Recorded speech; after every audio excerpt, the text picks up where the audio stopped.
The movie begins in silence, broken only by the sound of a single drum.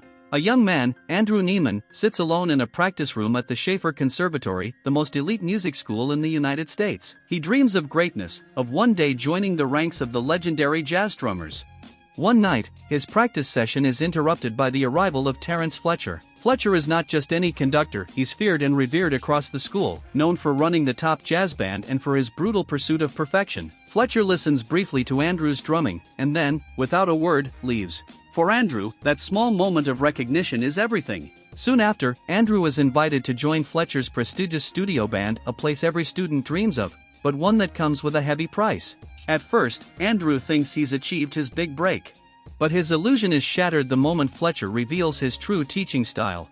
He screams at his students, hurls chairs across the room, and tears down their confidence with cruel insults. He tells them they're out of tempo, even when they're not, just to keep them on edge. To Fletcher, fear is the ultimate motivator. Andrew quickly becomes his favorite target. Yet instead of backing down, Andrew doubles his efforts. He practices until his hands are raw, until blood stains his drum kit. Every waking moment becomes dedicated to proving himself to Fletcher. He even starts dating a girl named Nicole, but eventually breaks up with her, coldly admitting that she'd only hold him back from achieving greatness. The tension builds when Andrew is chosen to play as the main drummer in a major competition. Fletcher pushes him past his breaking point, forcing him to compete with other drummers, making them play the same passage for hours until someone gets it right. Andrew survives the torture and finally earns the part, but Fletcher's expectations only grow harsher.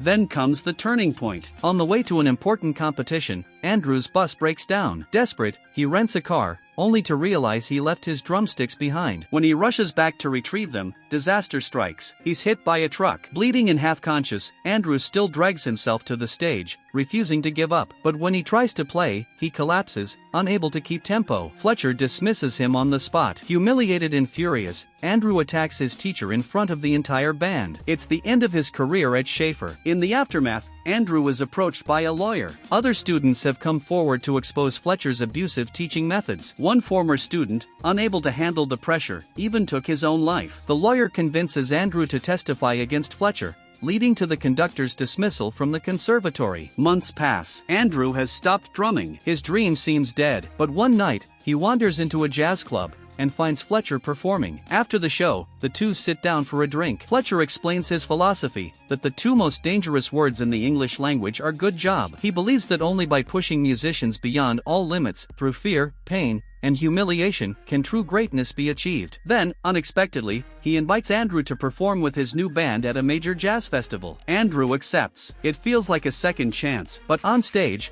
Fletcher reveals his true intentions. Just before the performance begins, he whispers to Andrew that he knows he testified against him. Then, out of spite, he calls for a piece Andrew has never rehearsed. Andrew fumbles, embarrassed in front of the entire audience. It seems Fletcher has destroyed him once and for all. Defeated, Andrew walks off stage. But something inside him snaps. He turns back, takes his seat at the drums, and cuts off Fletcher's conducting. Without permission, he launches into Caravan, one of the hardest pieces in the jazz repertoire. The band scrambles to follow his lead. Fletcher is furious at first, but slowly, something changes. Andrew is no longer the timid student begging for approval. He's commanding the stage, playing with a fire and brilliance he's never shown before. What follows is a breathtaking solo. Andrew pounds the drums with every ounce of strength left in his body, sweat and blood flying as he pushes himself past exhaustion. The audience is stunned. Even Fletcher begins to smile. For the first time, he recognizes Andrew not as a student, but as an equal. The film ends not with words, but with a look, Fletcher nodding in approval, and Andrew locking eyes with him in triumph. It's a moment of victory, but also a haunting question: